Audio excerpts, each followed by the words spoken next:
Bonsoir, il est 20h30 et vous êtes sur la télévision nationale, les titres du journal. À la une, nous irons à l'École nationale des postes et télécommunications. Le centre en chantier évolue et prend forme progressivement. Les autorités veulent en faire une école moderne. Nous saurons tout dans 4 mois. La première dame sur le bateau humanitaire Mercy Ships, il est à Conakry depuis 8 mois et sur place, on enregistre 2000 interventions chirurgicales. Succès pour toutes et la première dame de la République s'en réjouit. Enfin, rencontre du président de la CENI avec la présidente du Conseil économique et social. Une visite de courtoisie du bureau de la Commission électorale nationale et indépendante qui s'est aussi rendue à l'Institut national indépendant des droits humains. Bonsoir, merci de nous choisir pour vous informer. On commence avec le Conseil ordinaire des ministres. Plusieurs questions d'intérêt national étaient sur table. Il s'agit par exemple de la valorisation du site directionnel de Koloma par la construction de nouvelles infrastructures publiques et du respect du principe de dépénalisation des délits de presse. Compte rendu, Bernard Tonino. Après l'opération de déguerpissement des occupants, la question de l'exploitation du site directionnel de Koloma est sur la table du gouvernement. Le lancement immédiat des travaux de construction des sièges des départements ministériels sur la zone libérée fait partie des recommandations du président de la République ce jeudi au Conseil des ministres. Au titre du premier point de l'ordre du jour, le président de la République a demandé au ministre en charge de la santé publique d'entreprendre l'organisation dans les meilleurs délais des états généraux de la santé afin de poser un diagnostic sans complaisance et décider de mesures correctives efficaces en vue d'améliorer la situation des secteurs de la médecine et de la pharmacie en Guinée. Le chef de l'État a rappelé aux membres du Conseil la nécessité d'une maîtrise constante de la situation budgétaire de leurs départements respectifs afin d'éviter tout dérapage budgétaire pouvant compromettre le programme économique et financier conclu avec les institutions internationales. Il a souligné en particulier le rôle dévolu au comité de trésorerie, chargé de veiller à ce que les dépenses publiques soient proportionnées aux recettes budgétaires afin d'éviter toute poussée inflationniste préjudiciable au pouvoir d'achat des populations. Le président de la République a instruit le ministre en charge de la ville et de l'aménagement du territoire d'initier dans les plus brefs délais la mise en valeur progressive des domaines récupérés par l'État dans le cadre des opérations de déguerpissement en cours. Il a insisté sur l'urgence d'entreprendre la construction des premiers immeubles devant abriter les ministères dans le centre directionnel de Koloma. Le chef de l'État a réitéré la volonté du gouvernement à faire appliquer les dispositions légales en vigueur dans le strict respect des droits et des libertés consacrés par la Constitution. Il a tenu à rappeler que la loi sur la presse ne prévoit pas, pour la répression des délits de diffamation, de peines privatives de liberté, en dehors des délais éventuels de garde à vue, par ailleurs strictement limités par la loi. Le président de la République a instruit les ministres concernés de faire activement participer les populations à la base dans la détermination de leurs besoins prioritaires et dans l'identification des projets à financer par l'ANAFIC, l'Agence nationale de financement des collectivités. Le chef de l'État a rappelé l'interdiction formelle d'importation de tenues militaires par des personnes physiques ou morales non habilitées. Il a également rappelé que le port des tenues militaires par des personnes civiles constituait une infraction grave, passible de poursuites judiciaires et exposait les contrevenants à de lourdes peines. Des projets de loi et exposés sur des activités des départements ministériels, également inscrits à l'ordre du jour de la rencontre gouvernementale. Le ministre en charge des investissements et du partenariat public et privé a fait une communication relative à la participation de la Guinée à l'exposition 2020 à Dubaï. Exposition prévue du 20 octobre 2020 au 10 avril 2021. Au département de l'action sociale, le recrutement dans la fonction publique de 197 personnes handicapées et 120 assistants sociaux est annoncé. Côté plan et développement économique, la mise en œuvre et le suivi du PNDS est d'actualité. La ministre du Plan et du Développement économique a fait une communication relative à la mise en œuvre et au suivi du Plan national de développement économique et social PNDES. Elle a indiqué que la mission principale du dispositif institutionnel de suivi et évaluation du PNDES 2016-2020 est de formaliser et d'animer le dialogue des parties prenantes sur la performance des actions de développement inscrites au PNDES conformément aux principes directeurs du plan. La ministre a déclaré que l'objet de sa communication est de soumettre à l'appréciation du Conseil des dispositions prises par le ministère en charge du plan pour opérationnaliser le dispositif institutionnel de suivi et d'évaluation du PNDES 2016-2020. Le dispositif s'articule autour des 4 points suivants. Le rappel du schéma institutionnel de suivi et évaluation du PNDES, la description du mécanisme de revue du PNDES, la restitution des conclusions de la session extraordinaire du comité technique de suivi et la présentation du programme de revue au titre de l'année 2019. Au terme des débats, le Conseil a donné son soutien à la ministre et recommandé la mise en œuvre et le suivi du PNDES.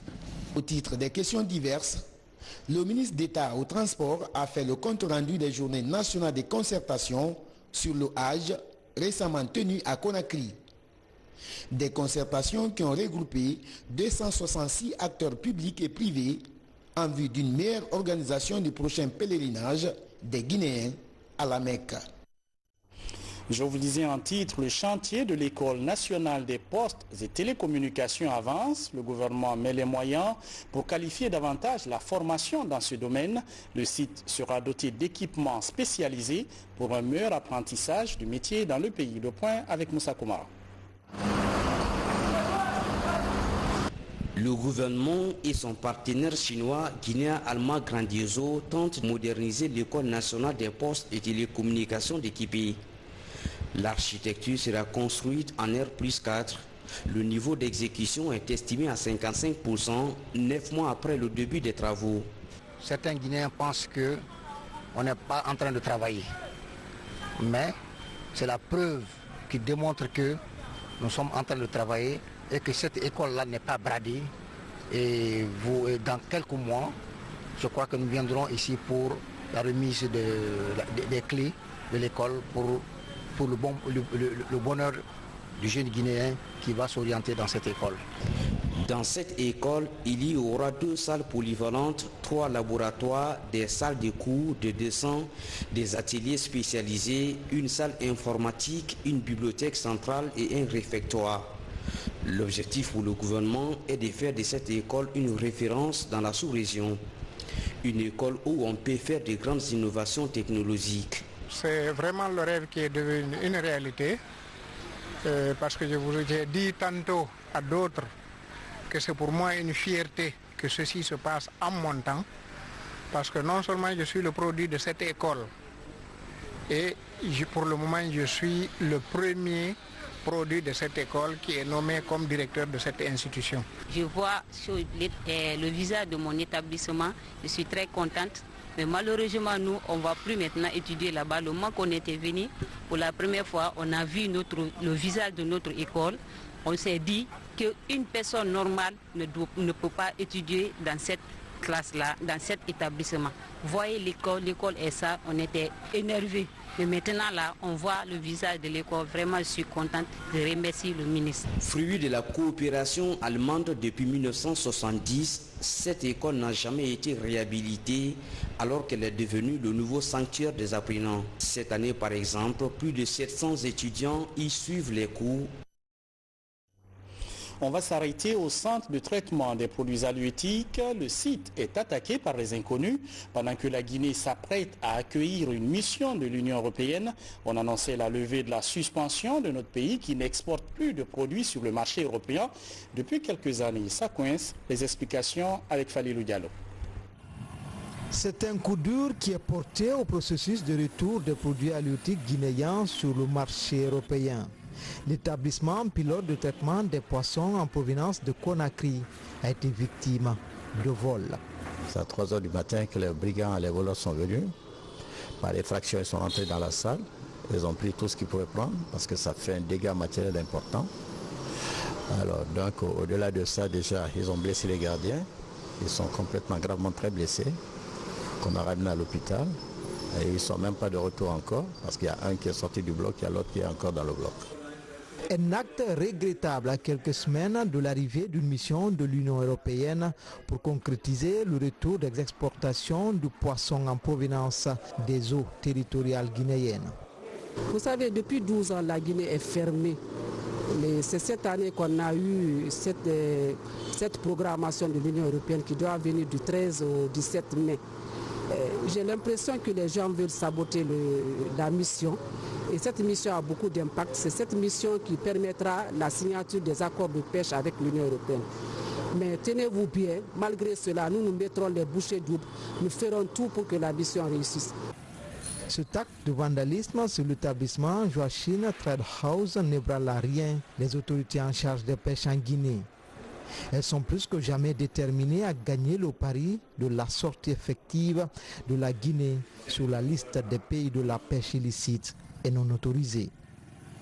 C'est un défi de taille pour les autorités publiques et leurs partenaires, amener les foyers à consommer plus le riz local que celui qui est importé.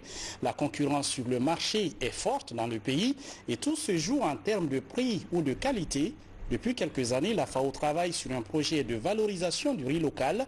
L'institution apporte un soutien aux petits producteurs pour faciliter l'accès des ménages au riz local. Fodé Camara nous en dit plus. Principale culture vivrière de la Guinée, le riz offre des revenus et des opportunités d'insertion socio-professionnelle aux acteurs de la chaîne de valeur qui le produisent et le transforment. Des acteurs que le gouvernement et la FAO comptent appuyer pour améliorer les technologies de valorisation du riz local. Aux premières loges des bénéficiaires, des femmes et des jeunes, identifiés pour cette première phase dans les régions de Labé, Kindia et Boké. Il faudrait que l'on fasse la promotion des jeunes afin que la relève soit là. Et comme eux, ils sont habitués à certaines technologies, on envoie maintenant les outils performants pour leur permettre non seulement de faire la transformation, mais aussi d'assurer l'approvisionnement du marché guinéen en produits guinéens bien conservés, bien étuvés, bien transformés et à un coût abordable.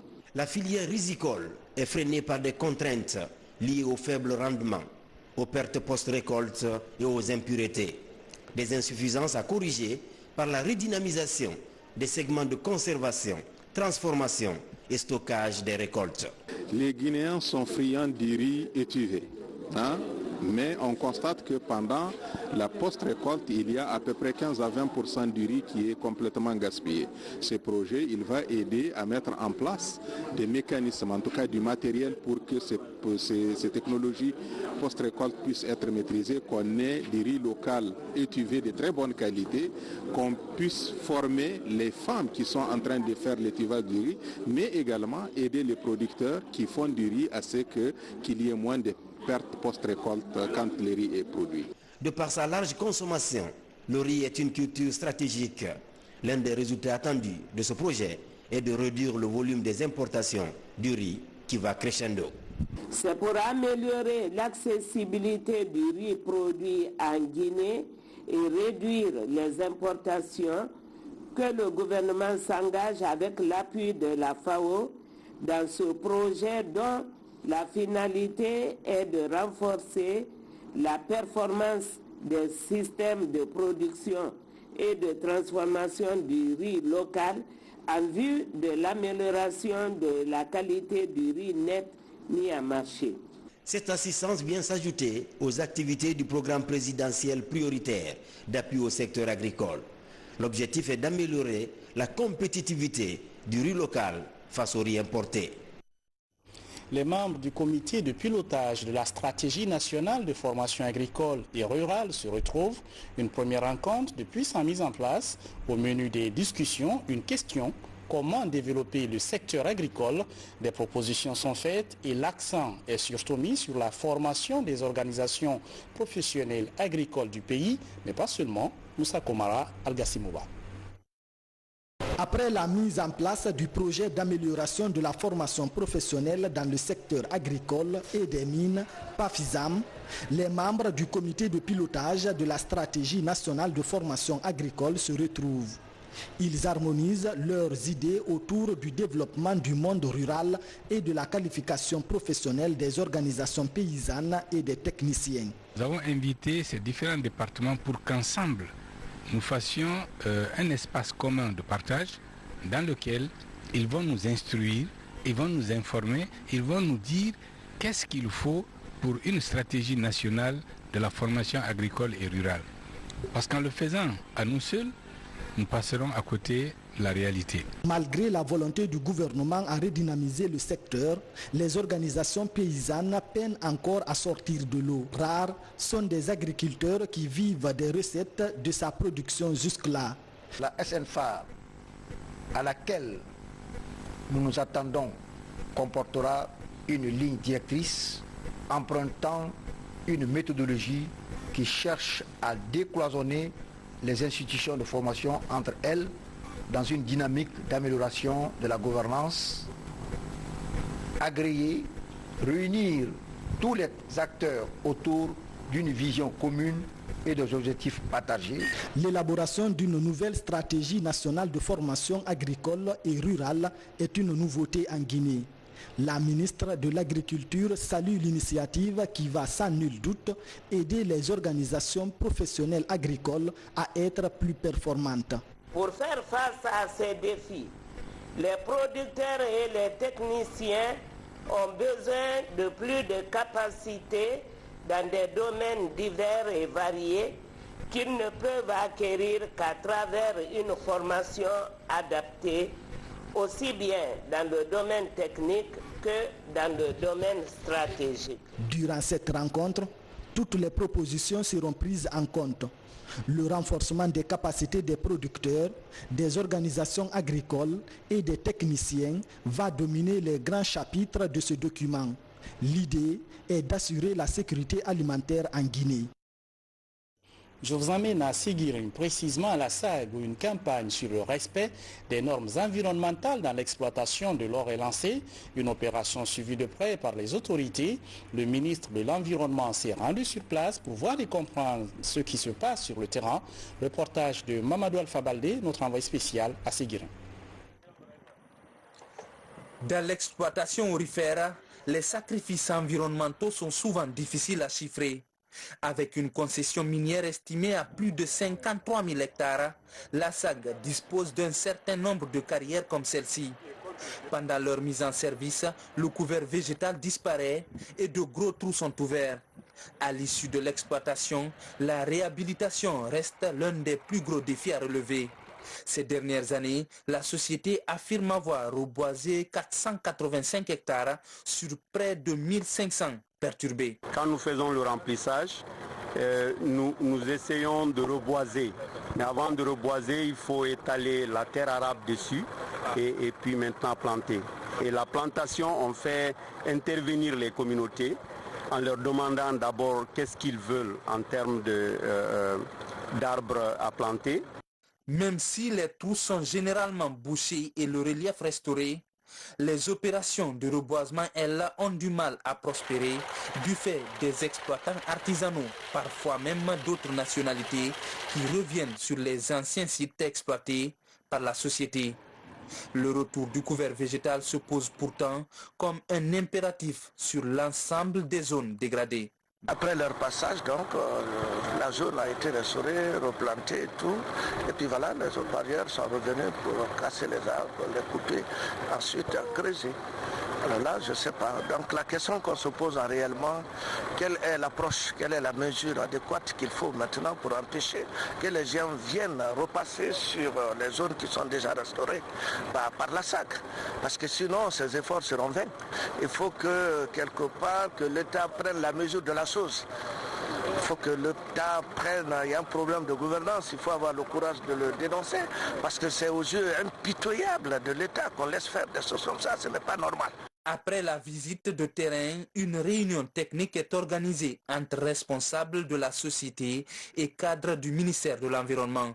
La gestion des déchets chimiques comme le cyanure, le paiement de certaines redevances environnementales conformément au nouveau code de l'environnement et une meilleure collaboration entre les services et l'amélioration du système de reboisement sont entre autres sujets. Une autre réunion technique des spécialistes est prévue dans les prochaines semaines à Conakry.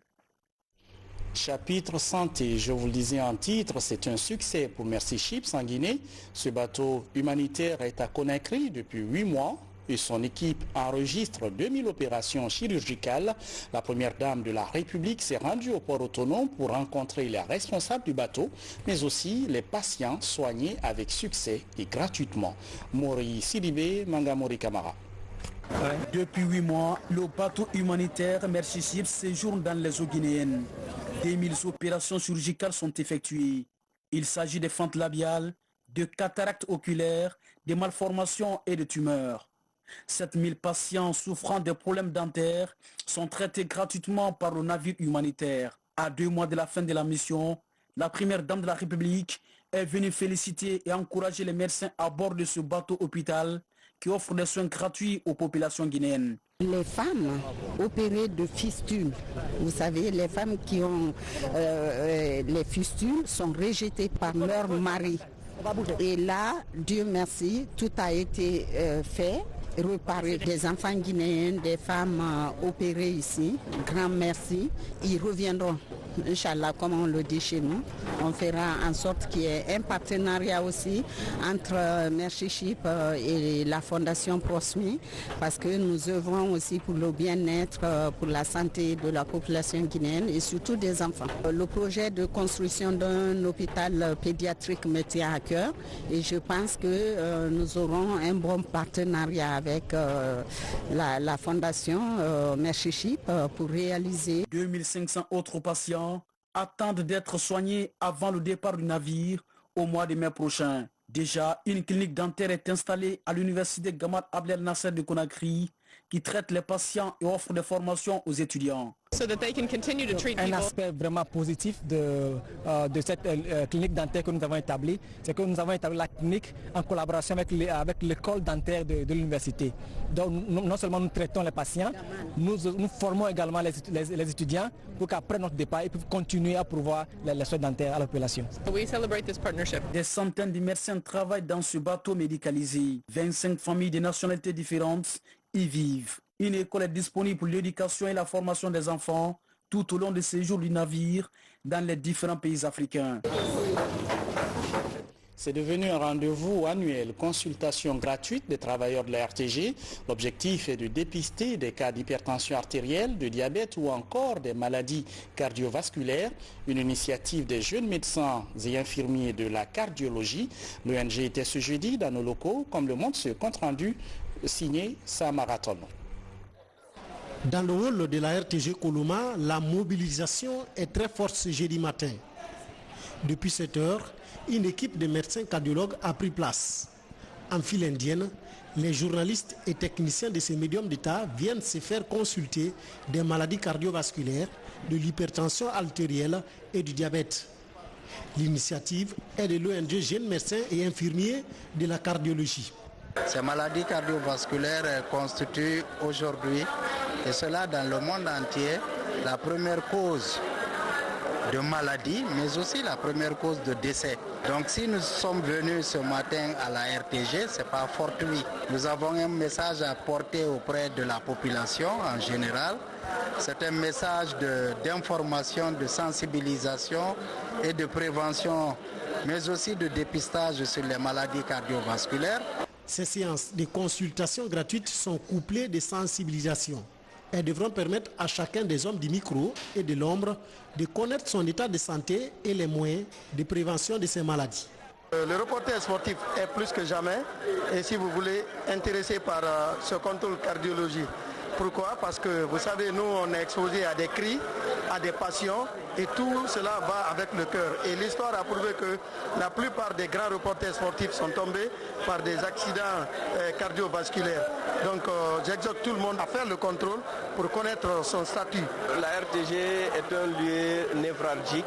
C'est bien indiqué de venir réaliser cette opération de dépistage parce que nous sommes exposés aux ondes magnétiques dans notre maison. Vous n'êtes pas sans savoir qu'on travaille au niveau de la télé et à la radio. Nous sommes exposés à ces ondes magnétiques. Et ces derniers temps, nous avons eu beaucoup de cas de maladies ici liées au cœur. Il y a eu même des cas de décès. Donc je crois que c'est ce qui a motivé cette ONG de médecins cardiologues à travailler avec le syndicat que nous représentons pour venir dépister et prodiguer des conseils éventuellement au travers de la RTG qui seront dépistés positifs à ces maladies cardiaques. Créé il y a quelques années, l'ONG Jeunes médecins et infirmiers de la cardiologie se fixe pour objectif la lutte contre les maladies cardiovasculaires. Sa stratégie, le dépistage précoce et la sensibilisation des populations sur les risques liés à ces maladies. Éducation, la Banque mondiale accompagne le PSE, programme sectoriel de l'éducation. Une enveloppe de 50 millions de dollars est mise à la disposition du département pour l'exécution d'un nouveau projet baptisé Résultats pour le préscolaire et l'enseignement fondamental en Guinée. De quoi s'agit-il concrètement? Élément de réponse dans ce reportage signé Abraham Christophe Conté Abdoulaye Diallo. Cette mission de la Banque mondiale séjourne à Conakry depuis 2 semaines. Ce mardi, elle a eu des échanges avec les cadres du ministère de l'Éducation nationale. Au menu des entretiens, la présentation d'un nouveau programme intitulé « Projet des résultats pour le préscolaire et l'enseignement fondamental en Guinée ». Ce programme permettra d'améliorer la qualité de l'enseignement au niveau préscolaire tout en facilitant l'accès à tous. Ce financement de la Banque mondiale à hauteur de 50 millions de dollars est un soutien aux efforts du président de la République pour son combat pour l'amélioration de la diversification de l'offre éducative et de sa qualification. Ce projet devrait également corriger les contre-performances constatées à l'intérieur du système éducatif. Une occasion pour les partenaires de faire une analyse sans complaisance de la situation. C'est un projet qui a 3 composantes. Une composante d'amélioration de l'accès au préscolaire, plus important, une composante très lourde d'amélioration de la qualité du préscolaire et de l'enseignement fondamental, et naturellement une composante qui renforce les capacités.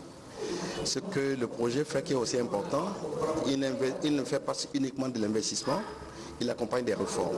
Quelles réformes? Il y en a 3 qui me paraissent importants. C'est toute la problématique de la formation des enseignants. Parce qu'une chose est d'avoir de l'argent, mais il faut avoir une bonne réforme. Et vous savez que le développement d'un pays dépend de son éducation de base. Si les exigences de l'école que nous ambitionnons sont satisfaites, rien à faire, nous aurons un apprentissage de qualité et une école de qualité. Au regard des indicateurs proposés par les partenaires techniques et financiers, ce en dépit des efforts du gouvernement, 30% des enfants de moins de 10 ans en Guinée seraient encore exclus de l'éducation. Autre difficulté, l'inadéquation entre formation et demande d'emploi. Une problématique sur laquelle les autorités de l'éducation comptent se pencher désormais. On va parler des femmes dans l'enseignement supérieur. Elles ne sont que 2% dans ce système, assez faible comme présence. Les raisons sont multiples et l'invité de notre émission, l'entretien de Coloma, tente d'expliquer cette situation. Nous vous proposons un extrait de l'enregistrement suivant. Représentativité des femmes au niveau de l'enseignement supérieur, tant au niveau des postes de prise de décision qu'au niveau du personnel d'encadrement. Nous avons un pourcentage de 2% de femmes enseignantes au niveau de l'enseignement supérieur et des femmes qui ont le grade de professeur. Bon, vous avez vu, professeur Diallo était seul parmi le collège des professeurs qui ont bien voulu remettre le diplôme de docteur honoris causa à son excellence, monsieur le président de la République. J'ajoute que vous suivrez l'intégralité de cette émission après ce journal avec Kamara Boubacar. Je vous lisais en titre, la nouvelle équipe de la CENI multiplie les contacts avec tous les acteurs impliqués dans l'organisation des élections dans le pays. Après la primature, le président de la CENI s'est rendu au Conseil économique et social et à l'Institut national indépendant des droits humains. Salematou Kanté. Des poignées de main pour souhaiter la bienvenue à Maître Salif Kébé ici au Conseil économique et social. Avec sa suite, l'homme est venu discuter et partager les points de recommandation qui ont été proposés récemment aux acteurs du processus électoral, notamment l'audit du fichier électoral et l'utilisation de la technologie, pour ne citer que cela. Nous avons été rencontrer l'institution l'INDH pour discuter avec elle de ce que nous prévoyons de faire dans les jours à venir, ce que nous avons déjà fait avec les acteurs et les résultats de nos concertations avec l'ensemble des acteurs politiques. C'est le même objectif qui nous amène au Conseil économique et social pour un peu expliquer ce que nous sommes en train de faire et ce que nous allons faire dans le futur. Solliciter leur concours pour les conseils, pour les plaidoyer auprès de l'autorité qui est le gouvernement, mais également auprès des acteurs politiques, de la société civile, mais aussi des partenaires. La présidente du Conseil économique et social promet d'accompagner la CENI à tout moment. De là, la délégation de la CENI s'est rendue à l'INDH, l'Institution nationale indépendante des droits humains. Pour cette institution, l'utilisation de la technologie, bien qu'utile, ne doit en aucun cas exclure le décompte manuel. Nous avons écouté le président de la CENI et nous avons pris note de ce qui a été dit et nous avons exprimé notre opinion essentielle. Et pour résumer, c'est que nous soutenons la CENI pour l'organisation des élections transparentes, neutres, honnêtes et qui soient consensuelles.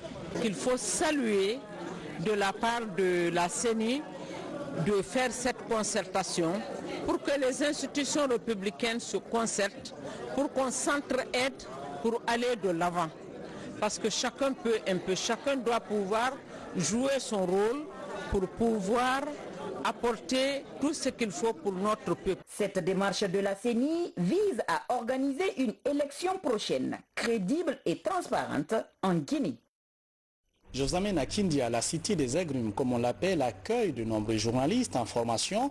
Ils échangent sur une thématique importante, médias et transactions bancaires, une initiative du Centre de formation et de perfectionnement en technique de communication et la Banque centrale, Ansi Koulibaly.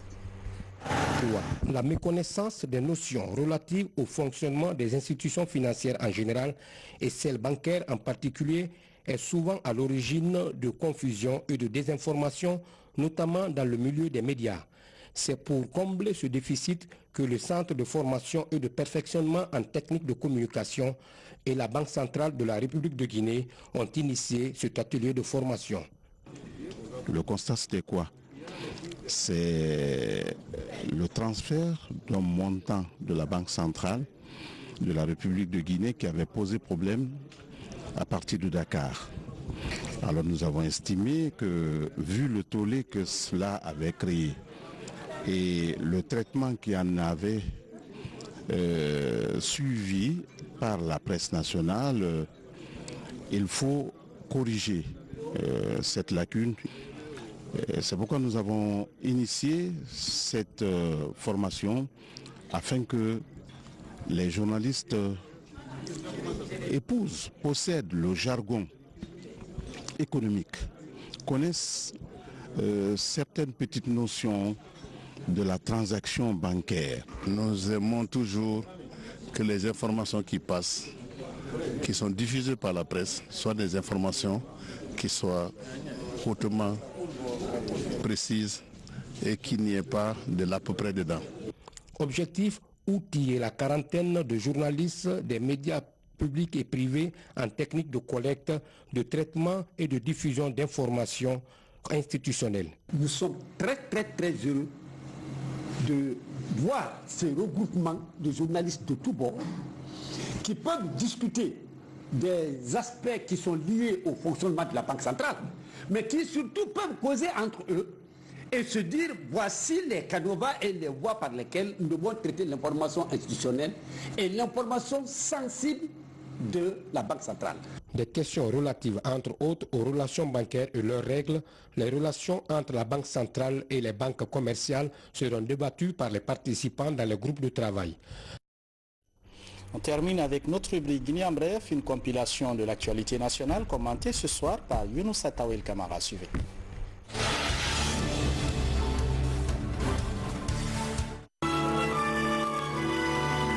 Célébration ce 4 mars du 59e anniversaire de l'indépendance du Sénégal. Cette année, la citoyenneté refait surface dans toutes les déclarations, un facteur de renforcement d'amitié entre Guinéens et Sénégalais.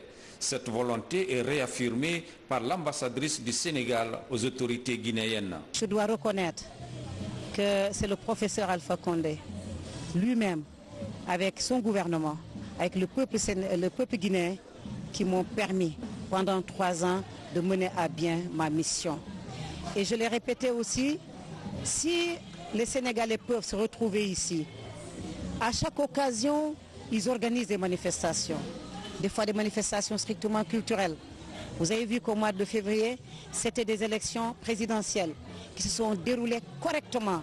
C'est parce que tout cela, nous l'avons à cause des instructions, des hautes instructions qui sont données par le professeur Alpha Condé, par son Premier ministre, par les membres du gouvernement et par le peuple guinéen qui nous accompagne et qui nous accueille. Un schéma d'investissement dans le secteur de l'énergie est projeté au ministère de l'Énergie et de l'Hydraulique. Son étude de faisabilité a été validée par d'éminents spécialistes des questions énergétiques à Conakry. À partir de ce programme, on ne va plus investir comme on souhaite. On va investir en fonction d'un plan. Le programme existe, donc que ça soit soutenu par le gouvernement, le ministère du Plan peut mobiliser les financements en compagnie du ministère de l'Économie et des Finances pour pouvoir soutenir ce programme de développement. La première session budgétaire de la commune urbaine de Koya, tenue le week-end dernier, a abouti à l'adoption du budget de fonctionnement de l'exercice fiscal 2019. Au terme des échanges, les conseillers ont revu à la hausse le budget de fonctionnement estimé à 4 milliards de francs guinéens pour permettre la mise en œuvre du plan annuel d'investissement. Ils sont venus des 4 coins du pays, ces fidèles musulmans, pour prendre part à cette 27e édition de la rencontre religieuse de Khouré-Relandé de la préfecture de Bofa. Communément appelée Fidaou, cette cérémonie de la lecture du Saint-Coran a été une occasion pour le calife général de Guinée de prier pour une Guinée unie et prospère où le vivre ensemble est nécessaire.